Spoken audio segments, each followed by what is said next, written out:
वारिस चाहिए भाग 2। यही सोचते हुए मैं मालकिन का काम करने के लिए तैयार हो गई थी। मैंने कहा कि मैं आपकी मदद करने के लिए तैयार हूँ, लेकिन आपको इस काम के लिए मालिक को भी तैयार करना होगा। फिर मैंने मालिक से कहा कि इस बार मैं अगर किसी बाहर वालों को इसका पता हो गया तो आपको पता है कि लोग कितनी बुरी बुरी बातें बनाएंगे और आपकी रेपुटेशन पर भी फर्क पड़ेगा। और तो और सबसे बड़ी बात यह है कि क्या मालिक इस काम के लिए राज़ी हो जाएगा। मालकिन कहने लगी, जब मेरा पति दूसरी शादी करने के लिए तैयार है तो इस काम के लिए तो बहुत आसानी से तैयार हो जाएगा। तुम्हें पता है कि मैं यह बात अपने दिल पर पत्थर रख कर रही हूँ।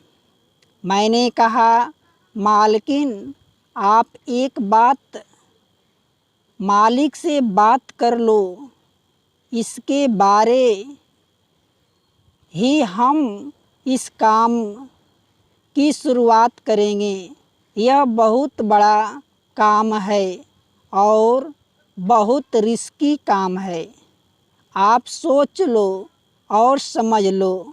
मालिक कहने लगी, मुझे पता है यह कोई छोटी बात नहीं, बहुत बड़ी बात है। मैंने मालकिन से कहा, आप एक बार फिर सोच लो, ऐसा न हो कि बाद में आपको पछताना पड़े। मालकिन ने कहा, मैं बड़ी मुश्किल से यह फैसला किया है और अब मैं अपने फैसले से मुकरने वाली नहीं हूँ। तुम मेरी फिक्र मत करो, मैं खुद पर कंट्रोल कर लूँगी। बस तुम मेरी मदद करने के लिए तैयार हो जाओ। ऐसा न हो कि सब कुछ खत्म हो जाए। मालिक अपने इरादे की बाकी थी। उन्होंने इरादा कर लिया था और वह अब पीछे हटने वालों में से नहीं थे। उन्होंने कहा कि वह सारी ज़िंदगी के लिए सौतन बर्दाश्त नहीं कर सकती, लेकिन एक रात के लिए परेशानी से ज़रूर गुजर सकती हूँ। इसलिए उन्होंने यह सब करना ही होगा। मैं भी दिल को पक्का कर लिया। ये काम मेरे लिए भी बहुत बड़ा था। पहले तो मुझे अपने पति से परमिशन लेनी थी, उसके बाद मुझे इस काम को अंजाम देना था। यह काम सच में दिल दहला देने वाला था। अगर मेरे पति ने मुझे इजाज़त दे दी तो मैं हर तरह से मालकिन की मदद करने के लिए तैयार हूँ और जितना हो सकेगा लोगों से हमने इस बात को छुपाकर ही इस काम को अंजाम देना था, क्योंकि लोगों के सामने अगर मालिक और मालकिन की पोल खुल जाएगी तो लोग उन्हें गलत समझेंगे। वैसे मुझे मालिक से भी डर लग रहा था, क्योंकि मालिक गुस्से में बहुत तेज थे। वह मालिकिन से बहुत प्यार करते थे, लेकिन जब उन्हें पता चलेगा कि मालकिन नहीं इस तरह का प्लान बनाया है तो न जाने उनका क्या रिएक्शन होगा। मालकिन के बताए हुए प्लान पर हम दोनों ने एक ही साथ ध्यान देना शुरू कर दिया। मैंने अपने पति को फ़ोन कर दिया था और मालकिन को अब मालिक के आने का इंतज़ार था। दरअसल हमारा प्लान यह था कि मालकिन ने कहा था कि तुम मेरे पति का बच्चा पैदा करोगी, क्योंकि मैं ज़िंदगी भर की सौतन तो बर्दाश्त नहीं कर सकती, लेकिन एक दिन के लिए अपने पति को किसी दूसरी औरत के साथ सिर्फ बच्चे की खातिर बर्दाश्त करने में कोई हर्ज नहीं है। सिर्फ एक ही रात की बात है। मेरी मालकिन ने कहा था कि तुम मेरी जगह मेरे कमरे में जाओगी और मेरे पति के साथ रिलेशन बनाओगी। फिर जब तुम प्रेग्नेंट होगी तो बच्चा पैदा हो जाने के बाद हमारा बच्चा हमें वापस दोगी। उसके बदले में तुम्हें 50 लाख रुपए दूंगी।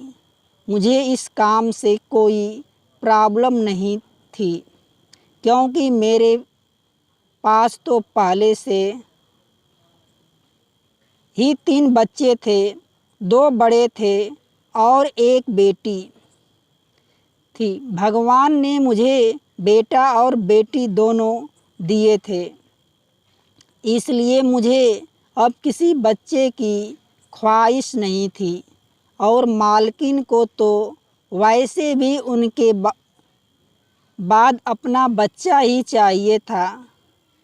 अगर वह यह काम किसी और से कहती तो उन्हें रेपुटेशन पर फर्क पड़ सकता था। मैंने उनके घर में रहती थी और उनकी परेशानी को अच्छी तरह से समझती थी, इसलिए उन्होंने ये काम मुझे करने के लिए कहा था।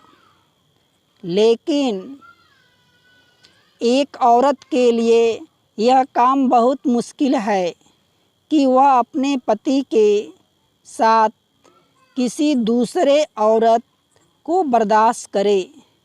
यदि मालकिन की एक बड़ी मजबूरी थी, लेकिन मालकिन ने इस काम के साथ साथ मुझे एक शर्त भी बताई थी। उन्होंने कहा था कि दिशा, मुझे माफ़ कर देना, लेकिन मर्द की फितरत कभी भी बदल सकती है, इसलिए मैं तुम्हें यह बात कह रही हूँ। बच्चा पैदा हो जाने के बाद तुम अपने गांव अपने पति के पास चली जाना। उसके बाद हम तुम्हें अपने घर में नौकरी पर नहीं रख सकते। मुझे मालकिन की यह बात बहुत बुरी लगी थी। मैंने उनसे कहा था कि फिर मैं कहाँ काम करने जाऊंगी और मेरे घर का गुजारा कैसे चलेगा। मालकिन ने कहा कि 50 लाख रुपए मिल जाने के बाद तो तुम्हें नौकरी करने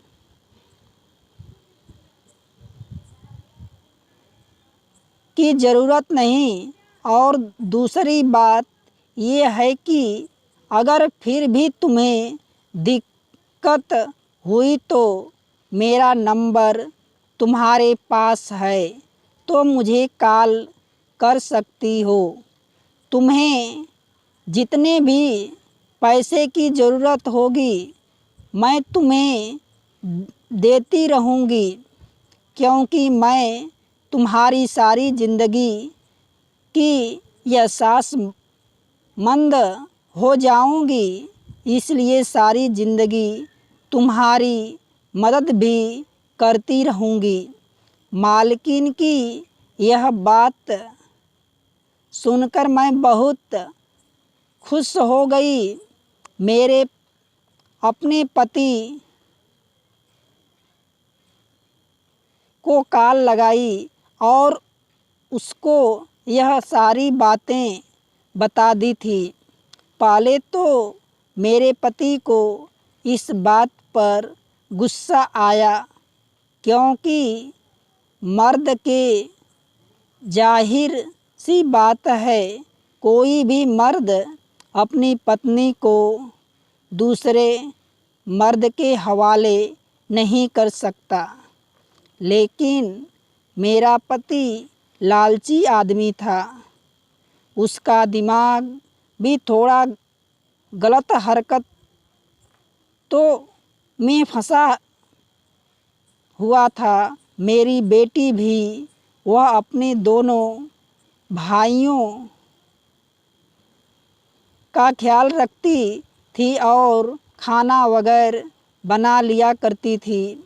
मैंने जो पैसे यहाँ से भेजती थी,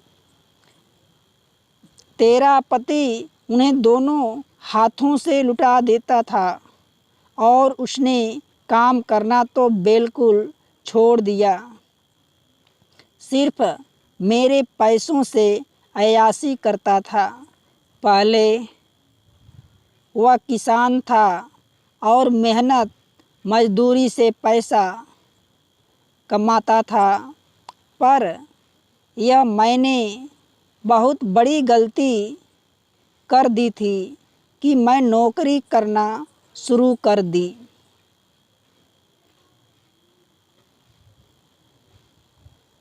50 लाख रुपए की रकम के बारे में सुनकर मेरे पति ने मुझे फ़ौरन परमिशन दे दी थी और उसने कहा कि उसे कोई इतराज़ नहीं है, उसे तो सिर्फ पैसों से मतलब है।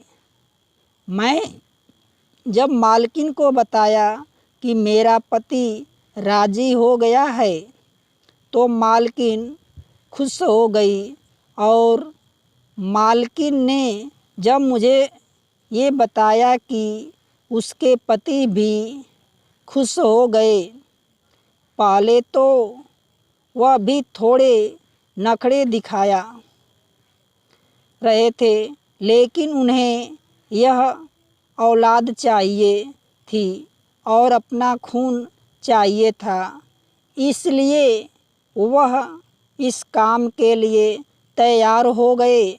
रात होते ही मालकिन ने मुझे मालिक के पास भेज दिया। आज मैंने मालिक की आँखों में आंसू देखे थे। आज उन्हें इस तरह से तड़पते हुए देखा था जैसे कोई मछली बिन पानी में तड़पती है। कभी कभी औरतें इतनी मजबूर हो जाती हैं कि उसे जो नहीं करना होता है, मजबूरी की वजह से वह भी करना पड़ जाता है। आज मैं मालकिन को बहुत लाचार और मजबूर होते हुए देख रही थी। उन्होंने मुझे गले से लगाया और कहा कि मुझे निराश मत करना। जिस इरादे से मैं तुम्हें भेज रहा हूँ, भगवान करे मेरा वह इरादा पूरा हो जाए और मेरे पति को औलाद मिल जाए ताकि मेरे बच्चे की कमी पूरी हो जाए और मेरा पति भी मुझे जिससे अलग ना हो। मैं अपने मालिक के कमरे में चली गई और मालकिन नींद की दवा खाकर अपने कमरे में सोने के लिए चली गई थी। वो रात मालकिन के लिए कांटों पर गुजरी थी। जैसे हमने सोचा था वैसे ही हुआ।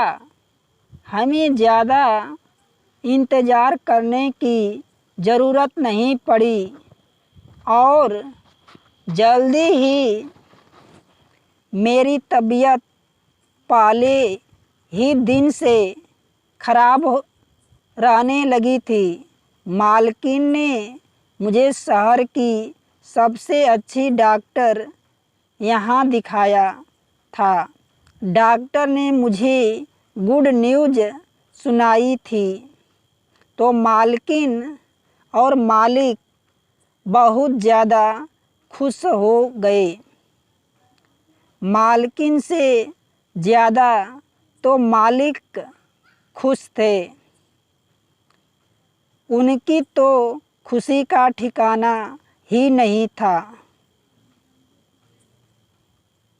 पहली कामयाबी तो हमें मिल चुकी थी। भगवान ने हमें ज़्यादा इंतज़ार नहीं करवाया। सारा रास्ता मेरे आँखों के सामने 50 लाख रुपए की रकम थी और उधर मैंने नोटिस किया था कि मालिक और मालकिन की बहुत ज़्यादा खुश थे। उन लोगों के आँखों के सामने घूम रहा था। अपने सारे रिश्तेदारों के सामने मालिक ने यह खबर फैला दी थी कि मालकिन प्रेग्नेंट हैं, क्योंकि किसी को भी यह नहीं बताया था कि यह बच्चा मालकिन की कोख से नहीं बल्कि मेरे कोख से जन्म लेगा। मालकिन के सारे रिश्तेदार भी बहुत खुश हो गए थे, क्योंकि मालिक भी बहुत खुश यह नहीं चाहते थे कि वह दूसरी शादी करें। वो तो मजबूर होकर ऐसा करने की कोशिश कर रहे थे। अगर मालिक को दूसरी शादी करनी होती तो वह काफ़ी सालों पहले ही कर चुके होते। लोग तो बच्चा ना हो तो 2-3 साल के बाद दूसरी शादी की तैयारी शुरू कर देते हैं। मालिक तो फिर भी मालिक थे और फिर इतने अमीर थे, कोई भी औरत उनसे आसानी से शादी कर लेती। लेकिन अब की बार उन्हें पक्का इरादा कर लिया था और रिश्तेदारों के दबाव में आकर दूसरी शादी के लिए तैयार हो गए थे। अब उन दोनों की राहत की सांस ली, क्योंकि अब कुछ सालों पुराना तमन्ना पूरी होने वाली थी। मालकिन की खुशी देखकर तो मुझे एक लम्हे के लिए घबराहट हो गई थी। शुरू में मुझे लगा कि सब अच्छे से ही हो जाएगा, लेकिन पता नहीं क्यों जैसे जैसे दिन गुजरते जा रहे थे। मेरी घबराहट बढ़ती चली जा रही थी। मैं परेशान थी और मालिक और मालकिन अपने बच्चों के आने के सपने देख रहे थे। वह दोनों पति पत्नी मेरा बहुत ख्याल रख रहे थे। मुझे बहुत अच्छा लग रहा था कि मैं उनके घर में रह रही थी और इतने सालों में उन लोगों की सेवा कर रही थी। आज भगवान ने वह वक्त न ला दिया कि यह दोनों पति पत्नी मेरी इस तरह से सेवा कर रही थी कि जैसे मैं इस घर की मालकिन हूँ और यह मेरे नौकर हैं। लेकिन हमारे लिए एक नई मुसीबत आ गई थी।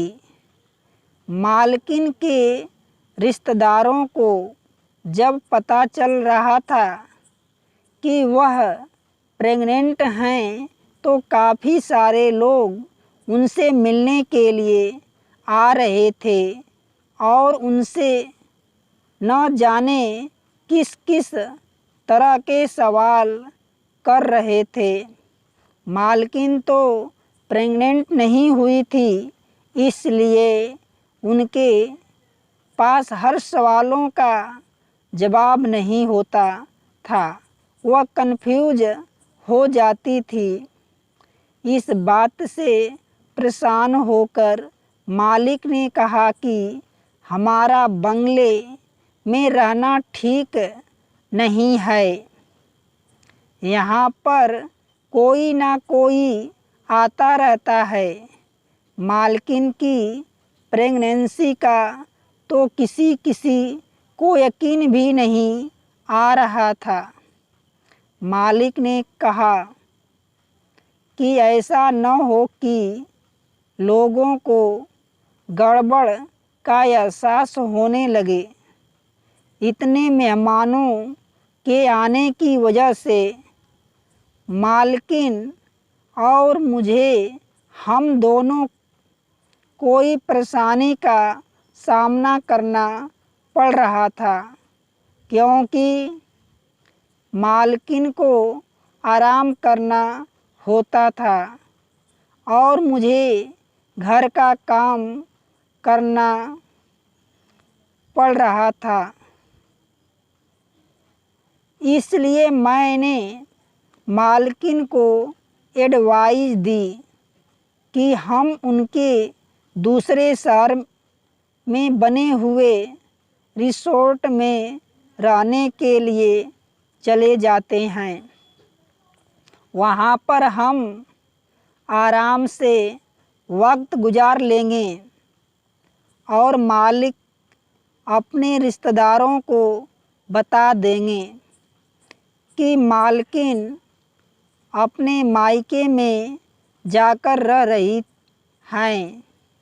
इस तरह से कोई भी रिसोर्ट में नहीं आएगा और हम लोग वहाँ पर आसानी से टाइम पूरा कर लेंगे। मालिक को भी मेरा यह आइडिया अच्छा लगा है। मालिक ने अपनी रिसोर्ट में मुझे और मालकिन को शिफ्ट करवा दिया। इस रिसोर्ट में कोई नहीं था। हमारे साथ मालिक ने एक चौकीदार और एक नौकरानी को भेज दिया था हमारा ख्याल करने के लिए, क्योंकि मैं अब तक कोई काम नहीं कर रही थी। उधर बंगले में अगर कोई मेहमान आ जाता तो मुझे काम करना पड़ जाता था, ताकि किसी को हम पर शक न हो। इस रिसोर्ट में हमारी ज़रूरी की हर चीज़ मौजूद करवा दिया गया। रिसोर्ट आने के बाद बहुत सुनसान थे और मालिकिन मेरा बहुत ज़्यादा ख्याल रखती। कुदरत की करिश्मा थी, बड़ा अजीब होता है। कल मैं जितने मांगती थी, आज वह मुझे औलाद मांगने के लिए तसल्ली जा रही थी। मेरी मालकिन बहुत अच्छी और मेहरबानी औरत थी।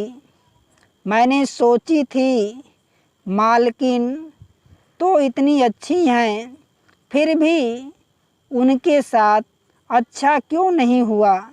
क्या सच में अच्छे लोग के साथ अच्छा नहीं होता है? फिर हाल वक्त गुजरता चला गया और मुझे अजीब अजीब तरह के ख्याल आने लगे। हफ्ते महीनों में बदल गया। मेरा बच्चा मेरे पेट में लात मारने लगा। पहली बार जब उसने मेरे पेट में हरकत करने शुरू कर दी थी तो मुझे अजीब सा महसूस हुआ था। आधी रात को अचानक मेरी आँख खुली और मैं बैठ गई। मैं अपने पेट पर जैसे ही हाथ फेरा, अंधेरे में मुझे उत्कृष्ट एक कुछ अजीब सा एहसास हुआ। मुझे महसूस हुआ कि मेरा बच्चा मुझे पुकार रहा है, मुझे किसी को मत दो, मैं तुम्हारा हूँ, मुझे अपने साथ रखो। इसी तरह के सपने मुझे हर रोज़ आने लगे थे। सारी रात जागकर गुजरने लगी और ज़्यादा जगने की वजह से मेरे अंदर की वीकनेस होने लगी थी। मेरा दिल धीरे धीरे बदलने जा रहा था, क्योंकि अब हर रात मेरे साथ ऐसा ही होता है। रातों को मेरा दिल नहीं, दिल के साथ साथ मेरी नीयत भी बदल रही थी। मैं परेशान थी। मुझे अब 50 लाख रुपए झूठे और बेकार लग रहे थे। मुझे लग रहा था कि 3 बच्चे होने के बाद मुझे अब और बच्चों की चाहत नहीं होगी। मेरे लिए पैसे ज़रूरी थी, बच्चे नहीं। बच्चे तो मुझे पहले से मिल चुके थे और मेरी कोई ख्वाहिश नहीं थी, क्योंकि बेटा और बेटी दोनों मेरे पास थे। मुझे क्या पड़ी थी कि मैं बेवजह एक और बच्चा पैदा कर लूं, क्योंकि महंगाई का दौर है। इस दौर में मैं अपना खाना पीना ही मुश्किल से चल रहा था। ऊपर से बच्चों को पालना तो बहुत भारी काम है। लेकिन अब मेरा ख्याल गलत साबित हो गया था और बच्चा पहले हो या आखिरी, अपनी औलाद तो औलाद ही होती है। मेरी मालकिन ने मेरी परेशानी को भांप लिया था। एक दिन मेरी मालकिन और मालिक पास में बात करते हुए सुन लिया था।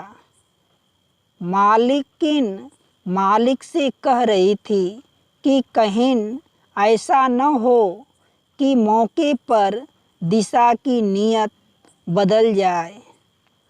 मालिक मालिक ने कहा कि ऐसा नहीं हो सकता, उसकी नीयत कभी नहीं बदलेगी, क्योंकि उसके पास पहले से ही बच्चे हैं।